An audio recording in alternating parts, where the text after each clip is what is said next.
जय हिंद दोस्तों। तो हम लोग का जो है प्रोडक्शन टेक्नोलॉजी चल रहा था, 350 क्वेश्चन नंबर तक मैंने कंप्लीट करवा दिया था। आज हम लोग 351 नंबर से कंटिन्यू करेंगे इसे, और इसे आज हम लोग कंप्लीट करेंगे और उसके बाद मैं आर एस खुरमी की तरफ बढ़ूंगा। जैसा कि मैंने आपको बताया मैं कैसे करने वाला हूँ वो थोड़ा मैं आज जरा बता देता हूँ। आर के जैन जैसे मैं चालू करूँगा आर के जैन, तो इसमें क्या होगा कि सबसे पहले जो भी सब्जेक्ट मैं कराऊंगा उसके पहले एक समराइज वीडियो जो भी 1.5-2 घंटे का टोटल जो भी हो सके इंपॉर्टेंट डेफिनेशन और इक्वेशन कवर करने की कोशिश करूंगा ताकि आपको हेल्प मिले। ओके, और उससे पहले अभी थोड़ा उसका उधर वर्क चल रहा है ना उसके रिगार्डिंग, तो उससे पहले इधर में क्या कुछ प्रीवियस ईयर क्वेश्चंस अभी जो है डेली अपलोड हो गए है ना, 10-10, 15-15 क्वेश्चन जो भी इंपॉर्टेंट है, क्योंकि सेल का भी एग्जाम है और इधर फिर एसएससी जेईबी निकल करके आया है, फिर आरआरबी जेईबी और बहुत सारे टेक्निकल एग्जाम की अभी परीक्षाएं होने वाली है ना। तो इसलिए जो है जो भी मैकेनिकल के स्टूडेंट हैं वो पूरे तरीके से अभी जो है अपना पढ़ाई जो है स्टार्ट करते हैं, और सभी लोगों ने शुरू भी कर दिया होगा है ना, जाहिर सी बात है, क्योंकि इस बार जो है जान रहे हैं कि इस बार नहीं तो फिर जो है 5 साल आपको वेट करना पड़ेगा। ओके, तो चलिए शुरू करते हैं 351 नंबर क्वेश्चन से। क्या बोलता है देखिए, the cutting force in up milling dash per tooth movement of the cutter.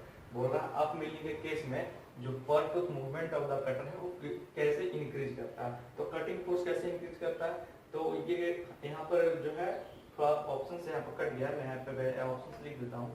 ये शायद है सी नंबर जो ऑप्शन है यहाँ पे लिखा हुआ, वो लिखा हुआ हम लोग का decreases from maximum to zero, maximum to zero. और ये डी नंबर ऑप्शन जो लिखा हुआ है वो है increases from zero to maximum, zero to maximum. Okay, ये चीज तो यहाँ पे पूछा गया है क्या, यहाँ पे पूछा गया है हम लोग का कि कटिंग फोर्स जो है अप मिलिंग के केस में हम लोग का पर tooth of the movement of the cutter किस हिसाब से करता है, तो हम लोग का इंक्रीज करता है कैसे, जीरो से मैक्सिमम की तरफ। कैसे होगा, जीरो से शुरू होगा और मैक्सिमम की तरफ हम लोग का बढ़ेगा। Okay, next question, the cutting force in down milling is maximum when the tooth begins its cut and reduces to minimum when the tooth leaves the work. तो ये हम लोग का राइट स्टेटमेंट है। हम लोग का डाउन मिलिंग में क्या होता है, मैक्सिमम होता है जैसे मतलब कि हम लोग काटना शुरू करता है कटर या कटर में जो टूथ रहता है, जैसे काटना शुरू करता है वहां पे क्या होता है हम लोग का मैक्सिमम होता है, और जब वो वर्क को छोड़ देगा तो वहां पे क्या होगा, मिनिमम होगा। ये ध्यान देना डाउन मिलिंग के केस में। ठीक, next, in down milling the thickness of the chip is. अब थिकनेस ऑफ द चिप के रिगार्डिंग मैंने बताया था डाउन मिलिंग और अप मिलिंग केस में। तो अगर मैं बात करूं डाउन मिलिंग केस में चूंकि हम लोग डाउन मिलिंग केस अगर मान लेते हैं हम लोग को ये वर्कपीस है, अगर ये हम लोग को वर्कपीस है तो हम लोग क्या करेंगे, डाउन मिलिंग इस प्रकार से काटेंगे तो क्या हो जाएगा, मैक्सिमम टू मिनिमम हो रहा है। लेकिन यही अगर अप मिलिंग अगर बोले अप मिलिंग तो हम लोग क्या करेंगे, इधर से ऐसे काटते हैं तो हम लोग का मिनिमम टू मैक्सिमम होता है। बात समझ गए, ये अप मिलिंग का केस हुआ, ये डाउन मिलिंग का केस हुआ। तो यह पूछा है डाउन मिलिंग केस में कि थिकनेस ऑफ चिप क्या होगा, तो मैक्सिमम से मिनिमम होगा। इसका मतलब क्या, maximum at the beginning of the cut and minimum at the end of the cut, B number. अगर और ये ऑप्शन अगर ए नंबर दिया होता था तो ये किस में होता है, ये हम लोग का अप मिलिंग का केस होता है। ठीक, तो ये चीज है।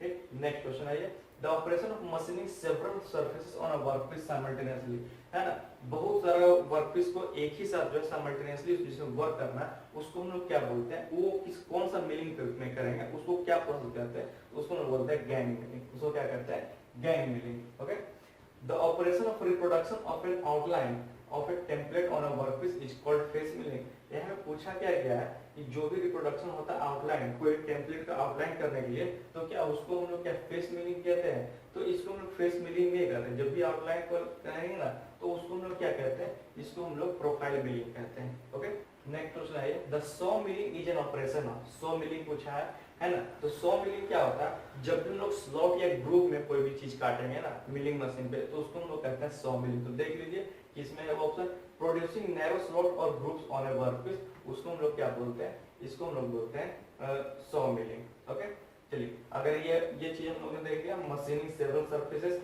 तो ये हम लोग गैंग मिलिंग हो गया। ये क्या हो गया, गैंग मिलिंग हो गया। अभी और हेलिकल मिलिंग भी आएगा वो भी बता दूंगा। रिप्रोडक्शन ऑफ आउटलाइन टेम्पलेट, ये हम लोग का प्रोफाइल मिलिंग हो गया।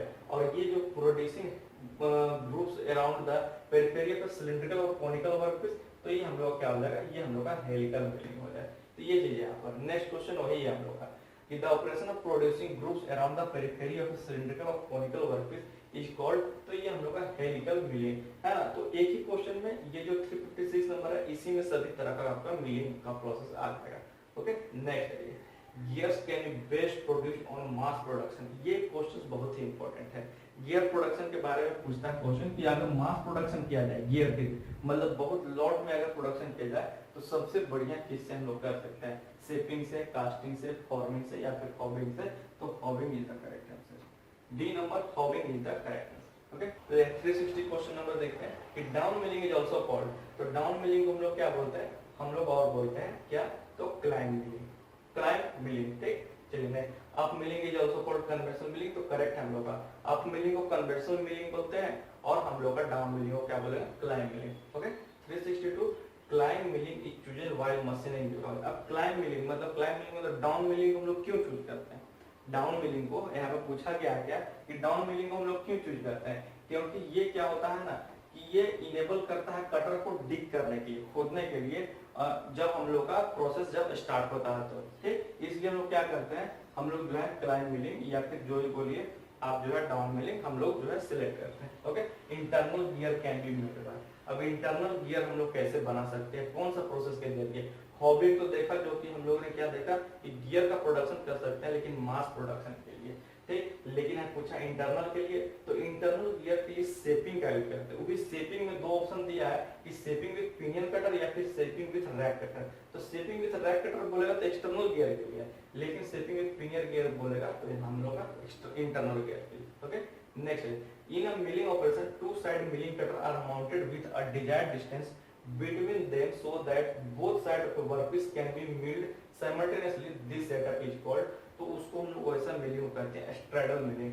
जब वैसा मिलिंग ऑपरेशन जिसमें हम लोग का दो साइड मिलिंग जो है हम लोग क्या होगा, एक माउंट रहता है लेकिन एक कुछ खास डिस्टेंस पे है ना, ऐसा नहीं कि दोनों मतलब कि सटा हुआ रहता है, एक थोड़ा डिस्टेंस रहता है ताकि हम लोग दो वर्कपीस को एक साथ हम लोग जो है मिलिंग कर सकते हैं। तो उसको हम लोग क्या बोलते हैं, स्ट्रैडल मिलिंग। और गैंग मिलिंग हम लोगों ने देख लिया। Okay, gear burnishing is a process for, gear burnishing जो भी गियर बर्निशिंग क्या है ना, सरफेस फिनिशिंग प्रोसेस है। क्या है सरफेस, मतलब गियर का प्रोडक्शन होने के बाद क्या होता है ना, उसका सतह जो है या सरफेस बोलिए, उसका जो सरफेस जो है थोड़ा मतलब कि बोल सकते हैं रफ होता है, तो उसको सरफेस फिनिश करने के लिए ना हम लोग गियर बर्निशिंग प्रोसेस का यूज करते हैं, that is surface finishing process. Okay, gear lapping, तो गियर लैपिंग क्या है, जब भी हम लोग का जो हीट ट्रीटमेंट हो जाता है, गियर का हीट ट्रीटमेंट हो जाता है हम लोग का, तो मतलब कि जो प्रॉपर्टी रीगेन करने के लिए जो हीट ट्रीटमेंट करते हैं उसके बाद का जो प्रोसेस है वो हम लोग क्या कहलाता है, वो हम लोग गियर लैपिंग कहलाता है ना। 366 का ए नंबर हम लोग करेक्ट है। हाँ सही। 367 अब गियर हॉबिंग बताइए क्या होता है ना, गियर हॉबिंग बताइए क्या होता है। तो गियर हॉबिंग वो चीज है जिसमें हम लोग का हॉब, ये ऑप्शन के रिगार्डिंग वाला, जिसमें हॉब और गियर क्या करेगा, दोनों रोटेट करेगा। यहाँ पे क्या दिया, ओनली हॉब रोटेट नहीं, ओनली गियर ब्लैंक रोटेट नहीं, यहाँ पर जो है दोनों रोटेट करेगा, that is our hob and gear blank दोनों रोटेट करेगा। जब हम लोग का गियर का प्रोडक्शन हो उसको हम लोग क्या कहते हैं, गियर हॉबिंग कहते हैं। Which of the following statement is wrong as regard to down milling? अब डाउन मिलिंग के रिगार्डिंग जो हम लोग कौन सा स्टेटमेंट रॉन्ग है, सभी क्वेश्चन पढ़ते हैं। ओके, कि इट फर्स्ट नंबर क्या, it can not be used on old machine due to backlash between the feed screw of the table and the nut, है ना। हम लोग क्या है बैकलेस, इसमें जो है डाउन मिलिंग में एक चीज है कि बैकलेस एरर यूज, तो बैकलेस मतलब होता है दो टूथ के बीच में जो डिस्टेंस होता है उसको हम लोग कहते हैं बैकलेस एरर, है ना। वो क्या कहता है, स्लिप का कंडीशन वहां पे बनाता है, तो उसी के चलते हम लोग तो इसको हम लोग डाउन मिलिंग को यूज करते हैं। तो ये हम लोग का स्टेटमेंट करेक्ट, इसके लिए दिक्कत नहीं। इसी के लिए हम लोग सॉरी इसी के लिए हम लोग इसको नहीं यूज करते, मतलब it can not be used, ठीक सही दिया स्टेटमेंट सही। The chips are disposed of easily and do not interfere with the cutting, है ना। इसमें क्या चूंकि मैक्सिमम से मिनिमम की ओर काटते हैं तो हम लोग का क्या होता है, चिप जो है आसानी से डिस्पोज हो जाता है, तो ये भी करेक्ट ऑप्शन है। डी नंबर देखिए, the coolant can be poured directly at the cutting zone where the cutting force is maximum, जहां पे कटिंग फोर्स मैक्सिमम वहां पे हम लोग डायरेक्टली क्या कर सकते हैं, कूलेंट को पोर्ड कर सकते हैं, ये भी हम लोग करेक्ट स्टेटमेंट। बट अगर बात करें सी नंबर का कि the surface milled appears to be slightly wavy, कि जो हम लोग का सरफेस जो मिलिंग के बाद जो मिलता है वो बेबंदा मतलब कि टेढ़ा मेढ़ा मिलता है, तो ऐसा कुछ नहीं है। जैसा हम लोग क्या टूथ का शेप रहेगा या फिर जो बोल सकते हैं मिलिंग का शेप, टूथ का शेप रहेगा उसी शेप में तो काटता है, अबे भी क्यों बनेगा, है ना। तो ये हम लोग का इसके हिसाब से ये हम लोग का रॉन्ग स्टेटमेंट है, लेकिन 368 के रिगार्डिंग ये हम लोग करेक्ट आंसर है। ओके नेक्स्ट है, which of the following statement is correct regarding to, यहाँ पे करेक्ट पूछा है, ध्यान देना है, यहाँ पे रॉन्ग पूछा है, क्वेश्चंस अच्छे से पढ़ने, नहीं तो जो है एग्जाम में गलती होने का चांस रहता है। बोला है यहाँ पे करेक्ट कौन सा है रिगार्डिंग टू अप मिलिंग, है ना। पहला नंबर, पहला ऑप्शन सब सेम है, ऑप्शन जो है सब सेम है, तो अगर इसमें डाउन मिलिंग में सब सही हुआ है तो डाउन मिलिंग में सब ये तीनों सही है और इसके लिए गलत है, तो अप मिलिंग जस्ट उसका उल्टा होता है, तो ये हम लोग करेक्ट आंसर होगा regarding to up milling. Okay next है, which of the following operation can be performed with milling cutter, कौन सा ऑपरेशन मिलिंग कटर के द्वारा हम लोग परफॉर्म कर सकते हैं। देखते हैं कौन कौन सा है हम लोग का यहाँ पे। पहला नंबर है कटिंग की वेज ऑन शाफ्ट, है ना। शाफ्ट में हम लोग की काट सकते हैं जैसा हम लोग का चाहिए। Cutting external screw thread, external बाहरी स्क्रू थ्रेड भी हम लोग काट सकते हैं, चूड़ी जो होता है। और ये स्क्वायर गियर का टूथ भी हम लोग काट सकते हैं as regarding to the milling cutter. तो ऑल ऑफ दी हम लोग का यहाँ आंसर होने वाला है। ओके मिलिंग में हम लोग जो है ना वेरियस तरीके का हम लोग जो ऑपरेशन परफॉर्म कर सकते हैं। Okay in dash operation the chip thickness is minimum at the beginning of the cutter and it relate to the maximum when the cut terminate, बताइए, है ना। अब इसमें क्या है, अब इसमें आप लोगों को दिख रहा हो कि अप मिलिंग का ऑप्शन नहीं है। अब जब अप मिलिंग का ऑप्शन नहीं है तो ये कन्वेंशनल मिलिंग क्या है, यही तो है अप मिलिंग, और क्लाइंब मिलिंग क्या है, यही तो है डाउन मिलिंग। ओके तो ये चीजें यहाँ पे आपको ध्यान रखना पड़ेगा। तो अप मिलिंग में मैंने क्या बताया था कि मिनिमम टू मैक्सिमम, डाउन में क्या हो जाएगा मैक्सिमम टू मिनिमम। ओके ये ध्यान रखना है। 372 in conventional milling the cutting force tends to lift the bird, है ना। तो ये सही बात है, इसी के चलते जो है ना हम लोग अप मिलिंग में ज्यादा प्रीफर नहीं करते हैं, लेकिन बैकलेस एरर होने के बावजूद हम लोग जो है हम लोग डाउन मिलिंग का यूज करते हैं वहां पे। ठीक चलिए ए नंबर है आप करेक्ट है। In that operation the cutting force is maximum, ऐसे सेम आ गया है, ये डाउन मिलिंग हो जाएगा, मैक्सिमम से मिनिमम जो हम लोग काटेंगे, ये सब हम लोग मैं टाइम नहीं लगाता। 374 any number of equal division can be obtained on milling machine by, है ना। बोल रहा है इक्वल डिवीजन ऑब्टेन करना है कोई भी चीज का, कोई भी चीज का क्या मतलब कि जब हम लोग मिलिंग मशीन में जब हम लोग कोई भी चीज का हम लोग क्या इक्वल नंबर ऑफ डिवीजन में हम लोग बांटना है कोई भी वर्क पीस को, तो उसको हम लोग किसके जरिए बांटेंगे, direct indexing, simple indexing, compound indexing या फिर डिफरेंशियल इंडेक्सिंग। तो इक्वल डिवीजन में बांटने के लिए हम लोग क्या करते हैं, यहाँ पर सिंपल इंडेक्सिंग का यूज करते हैं, B number option correct. While cutting helical gear on a differential gear hobber the feed change gear ratio, बोल रहे हैं गियर हॉबिंग केस में जो हम लोग ने देखा गियर हॉब और गियर ब्लैंक दोनों रोटेट कर रहा, तो वही केस यहाँ पे बोला गया है कि नॉन डिफरेंशियल गियर हॉबर में यहाँ पर जो है हम लोग गियर रेशियो क्या होगा, तो गियर रेशियो क्या होता है हम लोग का यहाँ पर जो है inter related to index change gear ratio. Gear ratio क्या होगा यहाँ पर जो होगा सी नंबर ऑप्शन यहाँ पे करेक्ट है कि inter related to index change gear ratio. ये क्या है इंडेक्स मतलब कि इंडेक्स चेंज गियर रेशियो के रिगार्डिंग ये हम लोग का रिलेटेड है। नेक्स्ट है the purpose of jigs and fixer. Jigs and fixer दोनों ना एक को वर्कपीस को होल्ड करने के लिए और एक वर्कपीस को हम लोग को पकड़ने के लिए, सॉरी एक वर्कपीस यहाँ पे ऑप्शन में लिखा होगा, तो एक सेकंड पहले मैं यहाँ पे ऑप्शन लिखूंगा, सी नंबर ऑप्शन क्या है जरा एक सेकंड। 376 सी नंबर है डिक्रीज एक्सपेंडिचर और quality control, decrease expenditure on quality control. Okay और डी नंबर ऑप्शन क्या है, डी नंबर ऑप्शन 376, तो all of these, all of these. ठीक यही है, चलिए हाँ तो क्वेश्चन क्या है हम लोग यहाँ पर कि the purpose of jigs and fixer, jigs और फिक्सर को हम लोग यूज क्यों करते हैं, तो सभी तीनों चीजें कि मशीनिंग एक्यूरेसी को बढ़ाने के लिए, है ना, इंटरचेंजेबिलिटी को फैसिलिटेट करने के लिए और क्वालिटी कंट्रोल का जो खर्चा है उसको घटाने के लिए, तो ये हम लोग तीनों चीज का यूज करते हैं क्या, जिग्स और फिक्सर। 376 का डी नंबर करेक्ट है। A jig is defined as a device which, अब जिग क्या करता है और फिक्सर क्या करता है ठीक। तो जिग क्या करता है, होल्ड और लोकेट करता है वर्कपीस। बात समझ रहे हैं क्या मैंने बोला, होल्ड करेगा मतलब पकड़ेगा और लोकेट करता है वर्कपीस को, और गाइड और कंट्रोल भी करता है। वो किसके द्वारा होता है, तो जिग के द्वारा होता है। This is a number. Hold and locates a workpiece and guides and controls one और मोर कटिंग टूल। बात समझ रहे है ना। कटिंग टूल क्या करेगा, होल्ड भी करेगा और लोकेट भी करेगा, और हम लोग का क्या करेगा, कंट्रोल भी करेगा। तीनों चीज किसके कारण होगा, वो जिग के कारण होगा। अगर फिक्सचर को डिफाइन करेंगे तो फिक्सचर जो है सिर्फ ना होल्ड और लोकेट करता है वर्कपीस को।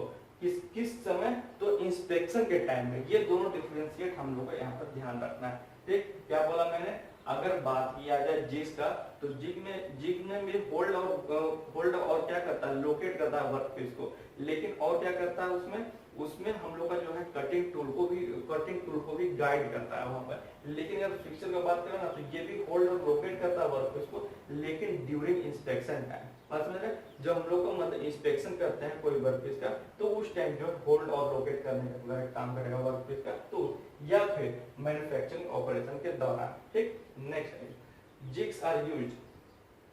ओके, जिग्स हम लोग किसके लिए यूज करते हैं, तो रिमिंग प्रोसेस, ड्रिलिंग प्रोसेस, यही सब चीज के लिए हम लोग जिग्स यूज करते हैं। तो ए नंबर ऑप्शन करेक्ट है। For holding and guiding the tool in drilling, rhyming, tapping operation जितना भी होता है उसके लिए हम लोग जिग्स का यूज करते हैं। फिक्सचर किसके लिए यूज करते हैं, तो फिक्सचर हम लोग होल्डिंग के लिए यूज करते हैं। किसका, तो जो वर्क होता है मिलिंग का, गियर का, ग्राइंडिंग का, प्लानिंग का, ट्रिमिंग का, जो भी होता है, तो हम लोग उसके लिए फिक्सचर का यूज करते हैं। अब fixture does not guide the tool, है ना, बोल रहा है क्या, fixture does not guide the tool. तो गाइडेंस, टूल का गाइडेंस किसके द्वारा होता है, तो फिक्सचर जिग्स के द्वारा होता है। फिक्सचर के द्वारा क्या होता है, तो हम लोग का वो क्या कर रहा है, मैन्युफैक्चरिंग या फिर इंस्पेक्शन के दौरान वो हम लोग को वर्कपीस को होल्ड करने का काम में आता है या फिर लोकेट करने। तो fixture does not guide the tool, ये हम लोग करेक्ट स्टेटमेंट है। 381 नंबर, सेम क्वेश्चन आ गया, कोई बात नहीं। 382 jigs are heavier than fixture in construction. अब बोल रहा है क्या, जिग्स जो है हेवियर होता है क्या कंस्ट्रक्शन के रिगार्डिंग, तो ऐसा नहीं है। हम लोग का क्या, फिक्सचर ज्यादा हेवियर होता है जिग्स के रिगार्डिंग, क्योंकि इंस्पेक्शन के टाइम उसको वर्कपीस को होल्ड करने का काम में आता है या फिर लोकेट करने का। तो यहाँ पर जो है बी नंबर ऑप्शन करेक्ट होगा। The floating position of the holding fixture in a rotary transfer device is due to. अब बोल रहा है फ्लोटिंग पोजीशन, जब भी हम लोग होल्डिंग पोजीशन में लाएं कोई वर्कपीस पर, तो जो भी रोटरी ट्रांसफर देगा डिवाइस को, वो क्या करता है, तो वो हम लोग क्या करेगा, देखिए यहाँ पे वो ऑप्शन नहीं दिया। पहला ऑप्शन क्या है, improve the accuracy of location, इससे नहीं होता। Reduce the tendency to over index, ये भी नहीं है। और improve upon the acceleration and de acceleration characteristics, इसमें नहीं है। डी नंबर ऑप्शन यहाँ पर जो है वो होगा हम लोग का, है ना। तो डी नंबर ऑप्शन यहाँ पे क्या है, 383 का। जरा एक सेकंड में देख लो, कुछ क्वेश्चंस का जो है ऑप्शंस यहाँ पे इरेज्ड है। रिड्यूस द साइकिल टाइम, हाँ ये करेक्ट ऑप्शन है, D number, reduce the cycle time, reduce the cycle time. ठीक, तो इसी के लिए हम लोग जो है यहाँ पर क्या करते हैं, जब भी हम लोगों का फ्लोटिंग पोजीशन होल्डिंग फ्लेक्चर के लिए हम लोग क्या कर रहा है, रोटरी ट्रांसफर में वो हम लोग का साइकिल टाइम को रिड्यूस करता है। मतलब जितना टाइम हम लोग को लगना चाहिए था उससे हम लोग कम लगने के लिए हम लोग इसको यूज करते हैं। नेक्स्ट है a diamond locating pin is used in jigs and fixture. Because अब क्या है, एक डायमंड लोकेटिंग पिन यूज करते हैं जिग्स एंड फिक्सचर में, उसका क्या फंक्शन है वो यहाँ पे पूछा है। तो वो क्या करता है, वो असेंबली में हेल्प करता है जब हम लोग जो है जब हम लोग टॉलरेंस लेते हैं सेंटर पे। ठीक, तो सी नंबर ऑप्शन यहाँ पे 385 if the diameter of the hole is subjected to considerable variation, then for locating in jigs and fixture the pressure type of locator used। अब देखिए प्रीवियस क्वेश्चन में हम लोग डायमंड लोकेटर यहाँ देखे थे, यहाँ पूछा प्रेशर टाइप लोकेटर क्या होगा। जब हम लोग डायमीटर ऑफ द होल को हम लोग क्या करेंगे, कंसीडर कर रहे हैं किस कंडीशन में, तो हम लोग को लोकेटिंग जिग्स और फिक्सचर कंडीशन में। तो इस कंडीशन में हम लोग का पूछा क्या गया, ये इस कंडीशन में हम लोग का पूछा है कि हम लोग का जो प्रेशर टाइप लोकेटर होगा वो हम लोग क्या होगा। तो यहाँ पे जो ऑप्शन होगा हम लोग का, ये जो यहाँ पे आंसर होगा हम लोग क्या हो जाएगा, वो हम लोग का होगा कोनिकल लोकेटर। क्या हो जाएगा, ये हम लोग का हो जाएगा कोनिकल लोकेटर। ए नंबर ऑप्शन करेक्ट है। ओके, ए नंबर ऑप्शन यहाँ पे करेक्ट है। यहाँ पे मार्कर काम नहीं कर रहा है, यहाँ पे मार्कर काम नहीं कर रहा। ए नंबर ऑप्शन यहाँ पे करेक्ट है, 385 का ए होगा। Okay, a process of removing metal by pushing और पुलिंग और कटिंग टूल है ना, अब क्या है, अब यहाँ से दूसरा मिलिंग खत्म हो गया, हम लोग मिलिंग खत्म हो गया, जिग्स और फिक्सर खत्म हो गया। यहाँ पे क्या बोला है, कोई भी चीज को कटिंग टूल का जब हम लोग पुश और पुल के तौर पे यूज करते हैं तो हम लोग वैसा प्रोसेस करते हैं, जब हम लोग मेटल को रिमूव करेंगे तो उसको हम लोग कहते हैं क्या, ब्रोचिंग कहते हैं। क्या कहेंगे, उसको हम लोग ब्रोचिंग कहते हैं। अब push broach as compare to pull broach, अब बोला पुश ब्रोच के रिगार्डिंग, जो पुश ब्रोच पुल ब्रोच के रिगार्डिंग हम लोग क्या होता है, तो यहाँ पे जो है लेस नंबर ऑफ टीथ, है ना, टीथ का नंबर हम लोग कम होता है, इज शॉर्ट एंड स्टॉकी, है ना, छोटा भी होता है, remove less material for each pass of the tool, हर एक पास में जो है हम लोग कम मटेरियल रिमूव करता है। तो ये बी नंबर ऑप्शन है पे करेक्ट है regarding push broach compare to pull broach. ठीक, holes are machined by push broaches only for sizing, तो करेक्ट है ना, होल्स जो है हम लोग क्या आता है, पुश ब्रोचिंग हम लोग इसमें यूज करते हैं सिर्फ साइजिंग के केस में। ठीक, तो ये चीज यहाँ पे ध्यान रखना है। 389 the height of each tooth of a broach is, जो ये पूछा ब्रोच का जो है टूथ, ब्रोच का जो हाइट होता है ईच टूथ का हम लोग किससे डिटरमाइन करते हैं, तो वो हम लोग क्या है, ये हम लोग का प्रोग्रेसिवली इंक्रीज करता है, इंक्रीजिंग ऑर्डर में। अब समझ लें, मतलब कि इंक्रीजिंग ऑर्डर छोटा से बड़ा धीरे धीरे क्या होगा, बढ़ते जाएगा, ऐसा नहीं है कि सेम रहेगा या फिर डिक्रीज रहेगा, हमेशा क्या रहेगा, इंक्रीजिंग ऑर्डर प्रोग्रेसिवली इंक्रीज रहेगा। 390 नंबर अप्रोच है, ये क्वेश्चन जो है ना ये आरआरबी जेई 2019 में पूछा गया, आरआरबी जेई 2019 में। अब ऐसा क्वेश्चन नहीं देखा जाता है, पहले जो है ना कि drill machine specified by, broach specified by, है ना, मिलिंग मशीन स्पेसिफाइड बाय, तो ये सब क्वेश्चन बहुत आता था, है ना, कि किससे वो चीज जो है स्पेसिफाइड होता है। लेकिन अभी ये सब चीज नहीं आता है, क्वेश्चन से पूरा कंसेप्चुअल आता है, आया क्वेश्चन इसी हिसाब से, लेकिन क्वेश्चन क्या है ना, थोड़ा घुमा करके, थोड़ा थ्योरी थोड़ा डीप में जाइएगा ना, अगर समझते हैं उसको तभी आप जो है क्वेश्चन को वहां पर आप जो है आंसर दे पाइएगा, नहीं तो आप जो है गलत एकदम स्टूडेंट शॉर्ट मार्क आइएगा। बात समझ रहे आप लोग। कुछ दिन पहले जो है बीटीएससी ट्रेड इंस्ट्रक्टर का परीक्षा हुआ था, मतलब कि बिहार में जो है ट्रेड इंस्ट्रक्टर आईटीआई में जो पढ़ाने वालों का एग्जाम हुआ था, उसमें 100 क्वेश्चन जो है सिर्फ टेक्निकल पेपर था, और उसमें क्वेश्चन क्या था ना, क्वेश्चन पूरा कंसेप्चुअल था, बहुत सारा क्वेश्चन कैडकैम से भी दिया हुआ था, और बहुत सारा क्वेश्चन जो है आपका किससे दिया हुआ था, तो आपका जो इंस्पेक्शन वाला होता है ना उससे दिया हुआ था, है ना, तो सभी लोगों ने 100 में 100 करके आया था, लेकिन स्कोर किसी का नहीं था। बात समझ रहे आप लोग, क्योंकि क्वेश्चन इजी था, लगता था कि ये क्वेश्चन सही होगा, ये क्वेश्चन, ये इसका आंसर यही सही होगा, सभी वन लाइनर क्वेश्चन था, लेकिन फिर भी लोगों ने बहुत कम अटेम्प्ट आया, बहुत कम मतलब कि रिजल्ट आया उसमें, मतलब 100 में जो है 60 प्लस बहुत कम लोगों का है। बस उसका कारण अभी केस हुआ है, हो गया है, वो आप देखेंगे मेरे चैनल पे भी उसके रिगार्डिंग बीटीएससी के रिगार्डिंग मैंने सब बहुत सारा वीडियो बना करके डाला हुआ है ना, तो वो चीज है यहाँ पर उसी तरीके से क्वेश्चन पूछा जा रहा है आजकल। तो उसके लिए आप लोगों जो आप लोगों ने डिप्लोमा 3 साल या फिर बीटेक 3 साल पढ़ा है ना, वो बहुत इंपॉर्टेंट है। बीटेक 4 साल का रहता है, लेटरल एंट्री के रिगार्डिंग अगर जाइएगा तो 3 साल का है। ओके, तो हमें पूछा गया क्या कि अब्रोच है, तो ब्रोच है रफिंग टीथ भी रहता है, फिनिशिंग टीथ भी रहता है, और सेमी फिनिशिंग टीथ भी रहता है, that is all of this, है ना, ये हम लोग का ऑल ऑफ दिस। तो ये आरआरबी जेईई 2019 में ये आया हुआ क्वेश्चन है। 391 the broaching operation in which either the work or the tool moves across the other is known है। अब बोल रहा है ऐसा ब्रोचिंग ऑपरेशन जिसमें हम लोग का या तो वर्क या तो टूल हम लोग का मूव करता है अक्रॉस द अदर, मतलब इस तरह से एक समान डायरेक्शन में नहीं बल्कि एक दूसरे के विपरीत दिशा में, अपोजिट डायरेक्शन, तो उसको हम लोग क्या बोलते हैं, तो उसको हम लोग बोलते हैं सरफेस ब्रोचिंग। ठीक, 392 the broaching operation in which work move past the stationary tool, है ना, उसको हम लोग क्या बोलते हैं, इसको हम लोग बोलते हैं continuous broaching. Broaching is applied for machining, है ना, ब्रोचिंग किसके लिए हम लोग अप्लाइड करते हैं, मशीनिंग के लिए तो करते हैं, लेकिन किसके लिए, तो इंटरनल और एक्सटर्नल सरफेसेस के लिए, external flat and contact surface के लिए, और राउंड और आयरन शेप होल के लिए, और तो ये तीन हो जाएगा D number all of the above. ठीक, the rear tooth of a broach, rear tooth of a broach जो है हम लोग उसको किसमें यूज करते हैं, तो हम लोग जो है रिमूव मैक्सिमम मेटल वैल्यू को रिमूव करने के लिए हम लोग क्या करते हैं, रियर टीथ का यूज करते हैं। ठीक, the advantage of broaching operation is that, advantage क्या है, हम लोग का प्रोडक्शन रेट बहुत ही ज्यादा है, एक्यूरेसी हाई है हम लोग का, या फिर high class of surface finish हम लोग का ऑब्टेन होता है, और रफिंग और जो फिनिशिंग कट जो कंप्लीट होता है एक पास हम लोग का बहुत ज्यादा है। कहने का मतलब जो है हम लोग का डी नंबर हम करेंगे। नेक्स्ट है in hot machining solid carbide tool are preferred over high speed steel tool, तो ये करेक्ट है। हॉट मशीनिंग के रिगार्डिंग हम लोग क्या है सॉलिड कार्बाइड टूल हम लोग का ज्यादा प्रीफर करते हैं regarding to high speed steel tool.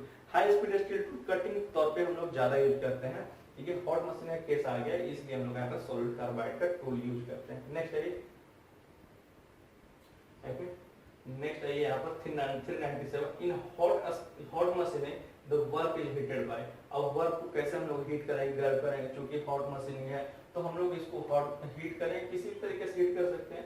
Simple heating किसी तरह से हीट कर सकते हैं, या तो फ्लेम हीटिंग फ्लेम दे करके, या फिर इंडक्शन हीटिंग मतलब कि आप लोग जो हीटर के जरिए हीट कर सकते हैं, ठीक। Which of the following statement is correct about hot machining? Correct कौन सा है? पहला क्या, it requires less power than machining metal at room temperature, है ना। तो लो चूंकि हम लोग हॉट मशीनिंग कर रहे हैं तो हम लोग क्या पहले उसको हीट करेंगे, तो यहाँ पर जो है पावर थोड़ा कम रहना चाहिए। The rate of tool wear is lower, चूंकि हॉट मशीनिंग कर रहे हैं तो हम लोग का जो है हम लोग क्या होगा, टूल वियर यहाँ पर कम होगा। It is used for machining high strength and high temperature resistant material, क्योंकि हम लोग हॉट मशीनिंग कर रहे हैं तो हाई रेसिस्टेंट टेम्परेचर मटेरियल करना चाहिए। That is D number of the above correct है।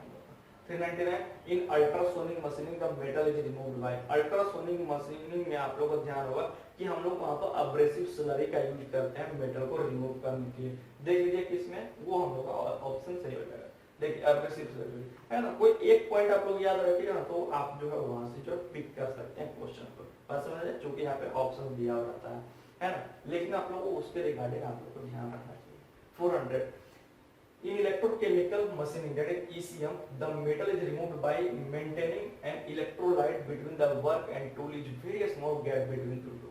इलेक्ट्रोकेमिकल मशीनिंग में हम लोग क्या बोल सकते हैं, टूल और वर्कपीस के बीच में जो भी हम लोग का इलेक्ट्रोड और वर्क और टूल है, ठीक। वर्क और टूल के बीच में बहुत ही कम गैप रहता है, तो उसी के रिगार्डिंग हम लोग क्या करते हैं, केमिकल यूज करके हम लोग क्या करते हैं, वहाँ पर मेटल को रिमूव करते हैं, ठीक। ये नंबर ऑप्शन करें।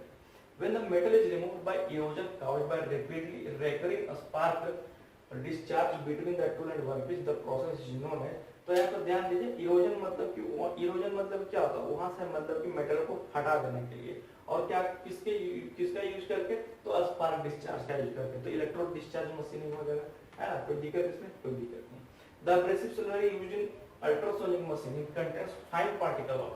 तो बोल रहा है क्या, एब्रेसिव स्लरी जो हम लोग यूज करते हैं किसमें, तो अल्ट्रासोनिक मशीनिंग में, वो हम लोग का क्या कौन सा फाइन पार्टिकल वहां कंटेंट करता है, तो सभी चीज एल्युमिनियम ऑक्साइड भी, Al2O3, बोरोन कार्बाइड भी, और सिलिकॉन कार्बाइड भी, SiC, any of this. The hot machining tool is made of. अब हॉट मशीनिंग टूल किसके द्वारा, जो कि हॉट मशीनिंग वो हम लोग का क्या है, हम लोग का टेम्परेचर रेसिस्ट करना चाहिए होता, नहीं तो क्या है हम लोग का टूल निकल जाएगा वो, है ना। बात समझ रहे, वहां पे क्या होगा, टूल ही हम लोग का मेल्ट कर जाएगा। इसीलिए वहां पे क्या टेम्परेचर उसका जो है हम लोग का टेम्परेचर रेसिस्टेंस ज्यादा रहना चाहिए हम लोग का, इसलिए हम लोग क्या किस चीज यूज करते हैं, that is tungsten carbide. Next है in ultrasonic machining the tool is made of. क्योंकि ultrasonic machining abrasive slurry use करते हैं, तो यहाँ पे कोई टेंशन नहीं, ब्रास या फिर कॉपर का यूज कर सकते हैं। Ultrasonic machining is best suited for ultrasonic machining क्या tool steel, sintered carbide, glass, सभी चीज हम लोग यहाँ से हम लोग क्या कर सकते हैं, मशीनिंग कर सकते हैं। क्योंकि यहाँ पे ब्रास और कार्बाइड का ब्रास और कॉपर का हम लोग यहाँ पर टूल यूज करते हैं, ठीक। ये electrochemical machining, gap between the tool and workpiece, ये सब क्वेश्चन ना बहुत इंपॉर्टेंट है। अगर जो वैल्यू वाला क्वेश्चन है वो इंपॉर्टेंट है, और जो छोटा छोटा जो न्यूमेरिकल पार्ट टाइप क्वेश्चन है वो आजकल ज्यादा पूछा जा रहा है, तो उस पर थोड़ा ध्यान दीजिएगा। पहले क्या होता था, थ्योरेटिकल ज्यादा पूछा जाता था, और क्या है न्यूमेरिकल बहुत कम देखा जाता है। लेकिन अभी न्यूमेरिकल भी अच्छा खासा मतलब कि कैलकुलेशन में दिया जाता है। अब फिर यूपीएससी जेईई मेंस का जो एग्जाम होगा उसमें क्या कैलकुलेटर भी अलाउड है, तो आप समझ रहे हैं जब कैलकुलेटर अलाउड है तो क्वेश्चन उसमें कैसा पूछा जाएगा। तो उस हिसाब से ऐसा मत सोचिए कि मतलब कि क्या क्या है कि हम लोग का जो सब्जेक्टिव खत्म कर दिया है तो ऑब्जेक्टिव है तो क्वेश्चन किसी तरह बना लेंगे, तो उसी हिसाब से क्वेश्चन पूछेगा वो, बात समझ रहे आपको। तो यहाँ जो है हम लोग का जो डिस्टेंस होगा वो 0.75 mm का होगा। Which of the following statement is wrong about ultrasonic machining? है अल्ट्रासोनिक मशीनिंग के रिगार्डिंग हम लोग का कौन सा स्टेटमेंट जो है रॉन्ग है, तो सरफेस फिनिश तो इसका बढ़िया रहता है, नो डाउट, है ना। और क्या है, लो वेरी लो स्पीड में काटता है, जब लो स्पीड में काटेगा तो मटेरियल रिमूवल रेट इसका कम होगा। तो यहाँ पे लिखा है material removal rate is very large. तो ये हम लोग क्या है, ये हम लोग का रॉन्ग स्टेटमेंट है, मतलब सी नंबर ऑप्शन यहाँ करेक्ट है इस ऑप्शन इस क्वेश्चन के लिए। Dielectric is used in, dielectric किसमें यूज होता है, तो हम लोग इलेक्ट्रिक इलेक्ट्रो डिस्चार्ज मशीन में अभी कुछ देर पहले हम लोगों ने देख लिया। ठीक, डाइइलेक्ट्रिक, अच्छा सेम क्वेश्चन है। नेक्स्ट आइए, सेम क्वेश्चन, सेम 3 बार सेम क्वेश्चन आ गया और फिर कोई बात नहीं। 409 नंबर आ गया। In electro discharge machine dielectric is used in, तो सभी में यूज होता है कि कूलेंट की तरह एक्ट करेगा वो, या फिर स्पार्क डिस्चार्ज को कंट्रोल करता है और मूवमेंट ऑफ द स्पार्क को भी हम लोग का हेल्प करता है। तो यहाँ पर ये हम लोग का डी नंबर हो जाएगा out of this. In electro discharge machine the tool is made up. अब इलेक्ट्रो डिस्चार्ज मशीन और हॉट मशीन में, इलेक्ट्रो डिस्चार्ज मशीन में या तो ब्रास का यूज कर लिए, या तो कॉपर का यूज कर लीजिए, या फिर कॉपर टंगस्टन एलाय का यूज कर लीजिए, जैसा यूज करना आप लोगों को, ये आपके ऊपर है, इसमें कोई दिक्कत वाली बात नहीं है। ठीक, नेक्स्ट है 411। Electro discharge machine the tool is connected to cathode है। इलेक्ट्रो डिस्चार्ज मशीन में टूल जो है कैथोड पे कनेक्ट रहता है और वर्कपीस जो है हम लोग का एनोड पे कनेक्ट रहता है, ये ध्यान रखना। ठीक, तो ये करेक्ट ऑप्शन है। Which of the following statement is correct about EDM machine? Electro discharge machine के रिगार्डिंग हम लोग यहाँ पे कौन सा स्टेटमेंट करेक्ट है कि it can machine hardest material, तो करेक्ट है क्योंकि हम लोग डिफरेंट टाइप ऑफ टूल यहाँ पे यूज करते हैं, है ना। It produces high degree of surface finish, तो करेक्ट है। The tool and workpiece are never in contact with each other, ये भी करेक्ट है। एक दूसरे को हम लोग कांटेक्ट में नहीं रहता है यहाँ पर। डिस्चार्ज प्रोसेस के लिए इरोजन प्रोसेस के जरिए हम लोग इलेक्ट्रो डिस्चार्ज मशीनिंग करते हैं, तो यहाँ पर डी नंबर ऑप्शन करेक्ट है। और EDM machining is applied for, है ना, इलेक्ट्रो डिस्चार्ज मशीनिंग किसके लिए अप्लाई करते हैं, तो पहला shaping carbide died and punches having complicated profile, जिसमें हम लोग का कॉम्प्लिकेटेड प्रोफाइल होता है ना पंच और डाई में, उसमें भी हम लोग जो है EDM प्रोसेस कर सकते हैं। Making large number of small hole in ships and fuel nozzle, fuel nozzle में देखते हैं कितना मतलब फाइन वहां पे होल बनाना होता है, उसके रिगार्डिंग हम लोग यूज कर सकते हैं। Embossing and engraving on harden material, embossing कहने का मतलब हम लोग कॉइन देखते हैं, कॉइन में जो हम लोग का जो शेप जो छपा रहता है, जो भी बोल सकते हैं 1 रुपया 2 रुपया का, वो इम्बोसिंग के जरिए होता है, हार्डर मटेरियल पे हम लोग कर सकते हैं EDM के द्वारा। तो ये डी नंबर हम लोग का ऑप्शन करेगा। ठीक, नेक्स्ट है which of the following process is used for preparing parts having large curved surfaces and thin section, है ना। लार्ज कर्व सरफेस और पतला सेक्शन के लिए हम लोग क्या यूज करेंगे, तो केमिकल मिलिंग का यूज करते हैं। क्या यूज करेंगे, केमिकल मिलिंग। नेक्स्ट है chemical milling operation is perform by, तो केमिकल मिलिंग ऑपरेशन हम लोग क्या कहाँ परफॉर्म करते हैं, एक टैंक में परफॉर्म करते हैं, जो कि उसमें क्या रहता है, उसमें हम लोग का इचिंग सॉल्यूशन रहता है, जो कि केमिकल मिलिंग है, तो वहाँ पर हम लोग इचिंग सॉल्यूशन का यूज करते हैं। ठीक है क्या, अच्छा 415 क्वेश्चन ही था शायद टोटल। ओके टोटल हम लोग का 415 क्वेश्चन था, तो आज हम लोग का मैंने सोचा 430 क्वेश्चन है ना, 415 क्वेश्चन ही था। तो आज हम लोग का प्रोडक्शन यहाँ पे फिनिश होता है, यहाँ पे जो हम लोग का प्रोडक्शन टेक्नोलॉजी यहाँ पे फिनिश होता है। अभी और क्या है, जो मैंने बोला आपको स्टार्टिंग में बोल दिया कि अब मैं आरके जेन स्टार्ट करूंगा, है ना, और क्या करूंगा आरके जेन, अब मैं शुरू करूंगा यहाँ से। तो अभी क्या है बोल सकते हैं 4-5 दिन भी टाइम लगेगा, क्योंकि जैसा मैंने बोला, जैसे पहला जो सब्जेक्ट होगा ज्यादा चांस है हम लोग का फ्लूइड मशीन होगा, है ना, फ्लूइड मशीन एंड मशीनरी। ठीक, तो ये चैप्टर स्टार्ट करने से पहले, ये सब्जेक्ट स्टार्ट करने से पहले एक समराइज वीडियो जो कि मैंने बोला पहले मैं वो अपलोड करूंगा, उसके बाद ही मैं जो है सब्जेक्ट चालू करूंगा, ताकि जो है मुझे इतना ज्यादा डिटेल में बताना पड़े, क्योंकि ऑब्जेक्टिव में ना आपके बहुत टाइम लगे। अब 415 क्वेश्चन मुझे बताने में यहाँ पे 6 वीडियो को मुझे अपलोड करना पड़ा, बात समझ रहे हैं आप लोग।